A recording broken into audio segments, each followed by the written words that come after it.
aujourd'hui on se retrouve pour une nouvelle vidéo où je vais vous parler de comment optimiser sa recherche de stage. Moi ça fait 3 stages que je fais là et que du coup j'ai trouvé. Donc ça fait 3 fois que je passe par plus ou moins mon processus de recrutement, à la recherche de stage, etc.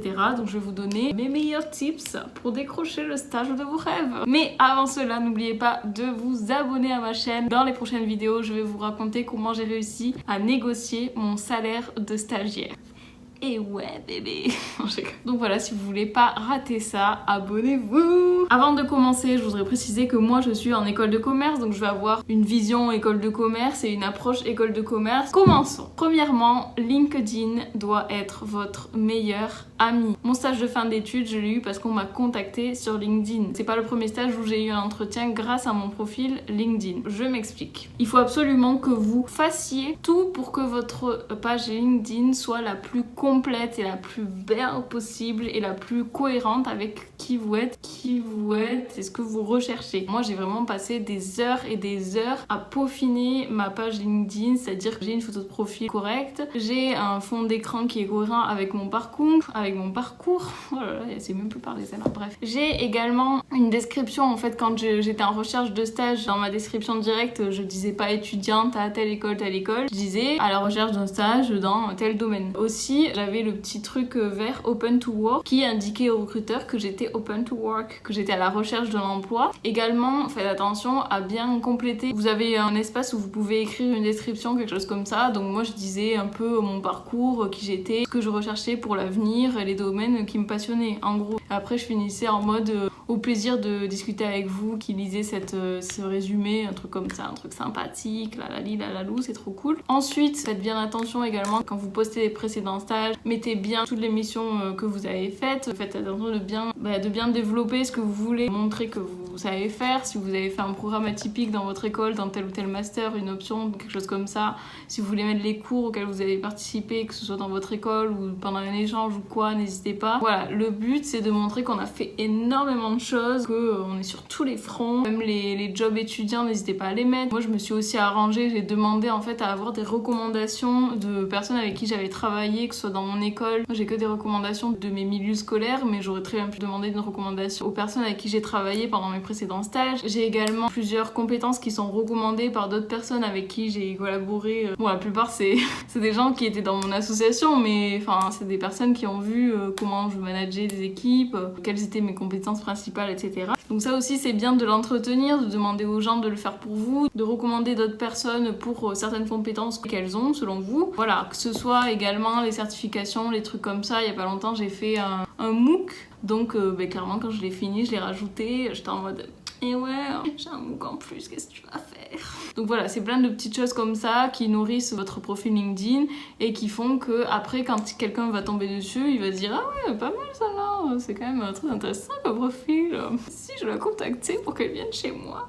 Alors, une technique que j'avais fait pour trouver mon premier stage, j'avais envoyé énormément d'invitations à des personnes qui étaient dans le milieu où je recherchais un stage. Toujours, j'accompagnais ça d'un petit mot en mode bonjour, je m'intéresse beaucoup à votre domaine de travail, quelles sont vos missions concrètement, qu'est-ce que c'est la réalité de votre métier, bien cordialement, blablabla. Et après, s'ils acceptent, tu renvoies un message en mode seriez-vous disponible pour un petit coup de fil, enfin, tu dis pas coup de fil, pour un rendez-vous téléphonique dans lequel ils pourraient m'expliquer qu'est-ce qu'ils font, etc. Un qui m'avait répondu qu'il était assez haut placé, il m'avait dit oui, mais donc j'étais choquée. Je m'étais moins préparée que si ça avait été un entretien, mais je m'étais quand même préparée pour avoir des questions à lui poser bien spécifiques sur ce qu'il fait lui concrètement dans son métier. Ce qui est cool avec ce genre d'appel, et ça j'en avais déjà parlé dans une autre vidéo,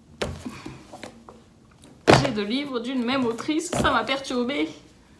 Hop là. Ce qui est cool avec ce genre d'appel, c'est que la personne, si elle a un poste qui va peut-être bientôt se libérer ou une offre de stage, etc., elle peut penser à vous. Et comme ça, j'avais réussi, sans forcément avoir la personne au téléphone, mais juste en l'ajoutant sur LinkedIn, j'avais réussi à avoir un entretien chez KPMG. Donc voilà, LinkedIn doit être votre meilleur ami. Ajoutez plein de personnes, mais rajoutez un petit mot quand vous demandez les personnes en relation. Après, établissez le contact, envoyez des messages si vous voulez en savoir plus sur le métier. Ce qui est bien aussi à faire, c'est poster un mot comme beaucoup le font sur LinkedIn. Tu fais en sorte que ce soit vivant, tu fais en sorte que ce soit soit coloré, que ce soit aéré, etc. Que ce soit clair aussi, où tu dis que tu recherches un stage. Moi j'avais une idée quand on était confinés en novembre là et que j'étais en recherche de stage. Je me suis dit je vais écrire recherche de stage tel domaine à partir de janvier 2020 et l'afficher sur ma porte et me prendre en photo avec et en mode ma recherche de stage confinée. C'est trop drôle. Je sais pas, il y a des gens ils font le buzz parce qu'ils font des trucs originaux. Ça aurait peut-être pas fait le buzz mais moi j'aimais bien l'idée. Surtout quand vous êtes en communication marketing, forcément on attend de vous que vous soyez originaux. N'hésitez pas voilà, à la pimper, personnalisez-le et faites retranscrire votre personnalité au travers de votre machin truc quoi.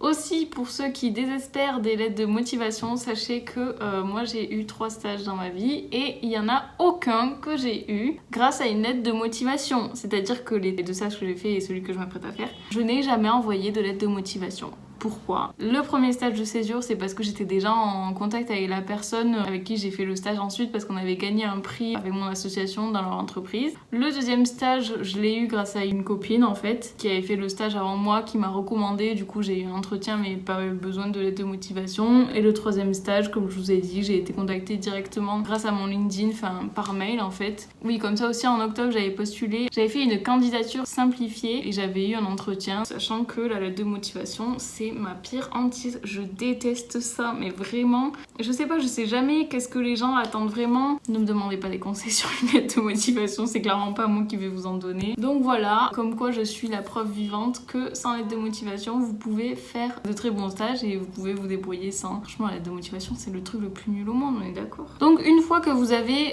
postulé à une agence de stage, moi ce que je fais, c'est que après je vais voir si je trouve les personnes avec qui je pourrais potentiellement travailler, je les rajoute directement sur LinkedIn. On n'a pas de temps à perdre. Ce que j'ai fait comme ça, c'est que par exemple, une offre à laquelle j'avais postulé, j'ai contacté le stagiaire que j'allais remplacer potentiellement. Ça m'a vachement aidé pendant l'entretien. Les personnes avec qui vous passez l'entretien, enfin, elles voient que vous vous intéressez vraiment au stage, que vous n'êtes pas là pour trier les lentilles, quoi. Donc voilà, moi je vous conseille de contacter sur LinkedIn, de relancer. Des fois, il y a des candidatures, elles se perdent. Et c'est quand vous relancez après avoir envoyé votre offre de stage que vous avez une réponse. Enfin, j'ai une copine qui a eu son stage parce qu'elle a relancé justement.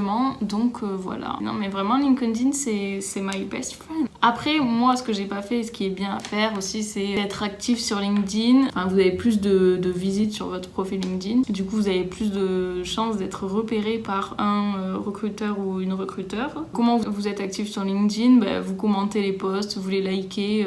Si vous êtes vraiment chaud, vous en écrivez. Et voilà, je vais vous donner quelques sites de recherche de stage pour les écoles de commerce. Ceux que j'ai utilisés le plus ces derniers temps, c'est LinkedIn, premièrement. Faut se faire chier à aller ailleurs. En plus, des fois, tu peux candidater en candidature simplifiée. Donc, si t'as la flemme, si c'est un stage que tu veux, mais pas trop, mais tu postules pour te dire que t'as postulé à un de plus, c'est cool en fait d'avoir des candidatures simplifiées. Je vous avoue que Indeed et les trucs comme ça, là, j'utilise pas trop, j'aime pas trop. Ce que j'aime bien également, c'est Glassdoor. En plus, Glassdoor, tu peux aller voir les avis sur l'entreprise, tu peux aller voir les moyennes des salaires, les photos de l'entreprise. Donc, c'est un bon moyen d'aller choper des informations sur est-ce que l'entreprise elle me correspond bien. Et après si tu cherches un stage, mais il n'y a pas que des stages en start-up, c'est Welcome to the Jungle, c'est super bien fait, hein. Tu peux aller chercher les informations sur l'entreprise et tout, moi j'aime beaucoup. Donc voilà, ça c'est les principaux sites que j'utilise. Après par exemple si vous cherchez un stage dans la fonction publique, en ambassade, dans les ministères et tout, clairement il faut aller voir sur Scorepass, tout passe par là. Scorepass ça passe par là.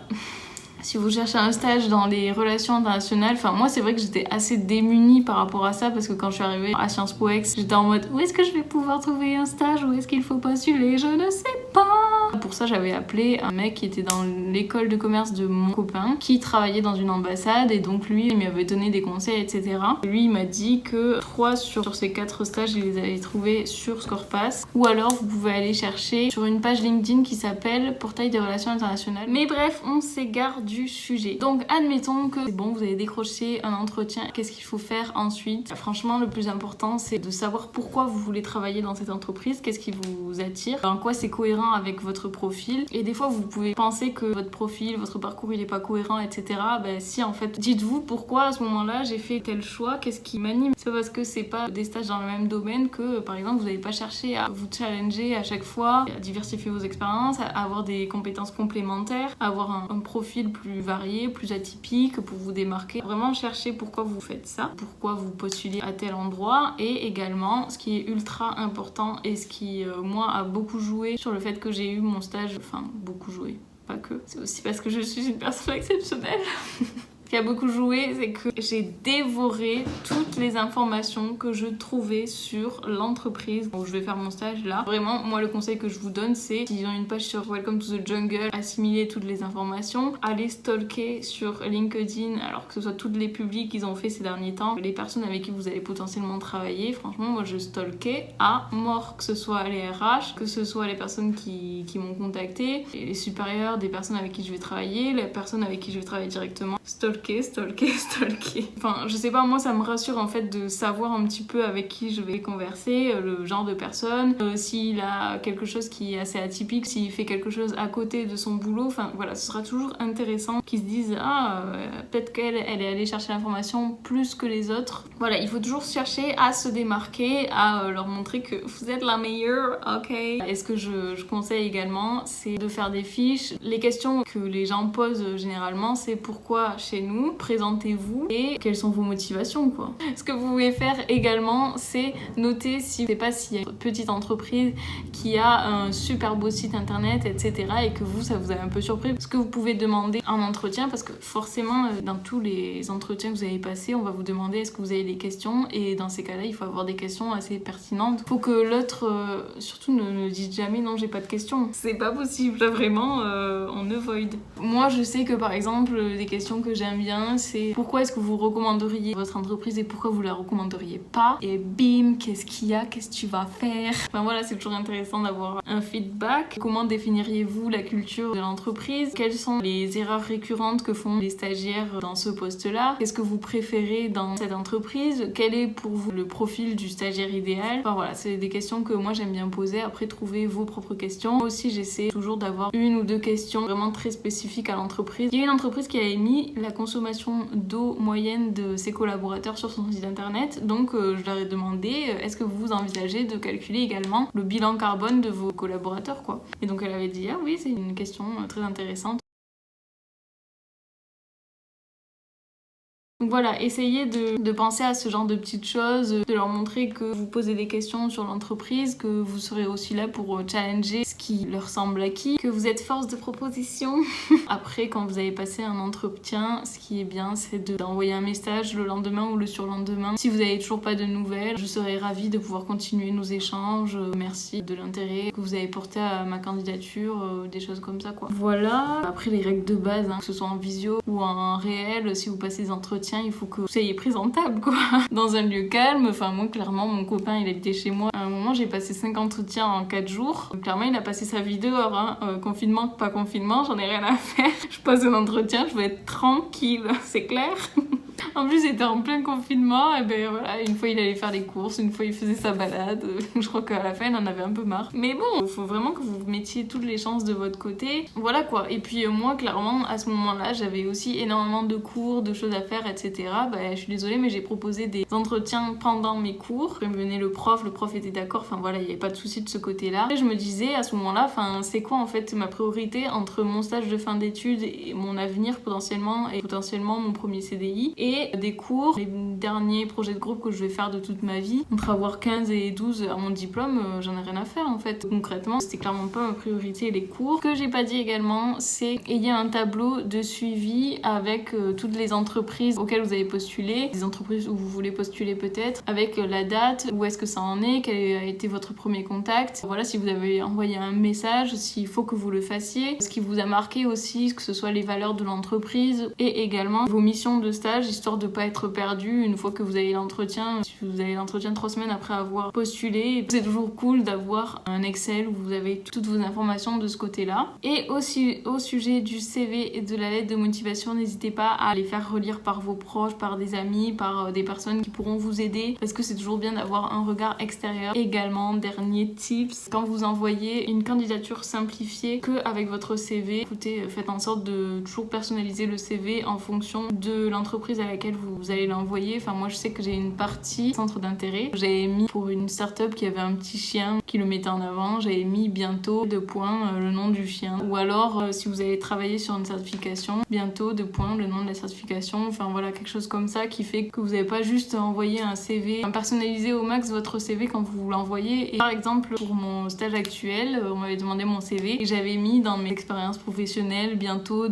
l'intitulé du stage, stagiaire chez machin. Ça montre que je me projette. Je pense que les RH, ça leur fait toujours plaisir d'avoir des CV qui se démarquent. Je sais qu'en ce moment c'est pas évident, qu'il y a le Covid, il y a moins d'annonces de stage, etc., que les stages à l'étranger c'est très compromis. Voilà, si vous êtes en recherche de stage, je vous envoie toute ma force. J'espère que mes conseils pourront vous aider. C'était assez axé école de commerce, c'est vrai. Je pense que ça peut servir pour d'autres filières également. Moi je sais que j'ai eu une période pendant un bon mois, j'ai eu aucun retour, aucune réponse et tout, juste en mode personne veut de moi. Et en 3 jours j'ai eu 3 retours de 3 entreprises. J'étais refaite de ouf. Donc voilà, croyez en vous, vous pouvez le faire, vous pouvez trouver des stages et soyez exigeants aussi avec ce que vous voulez. Et même au dernier moment, vous pouvez trouver des pépites parce que voilà, là en ce moment, il y a des entreprises qui ont gelé leur processus de recrutement. Il y a des entreprises qui n'ont clairement pas d'argent à mettre chez les RH. Il y a toute une multitude de raisons qui expliquent que ça va être plus dur de trouver un stage. Mais si vous êtes démerdé dans votre vie, vous avez fait des projets à droite à gauche, mettez-les en avant, créez de la valeur à partir de ça. Je pense que c'est tout pour cette vidéo. J'espère que la vidéo vous a plu, j'espère qu'elle vous aura aidé. N'hésitez pas à me dire en commentaire ce que vous faites pour optimiser votre recherche de stage. Je vous souhaite une très bonne journée, soirée et je vous dis à très bientôt. Bisous!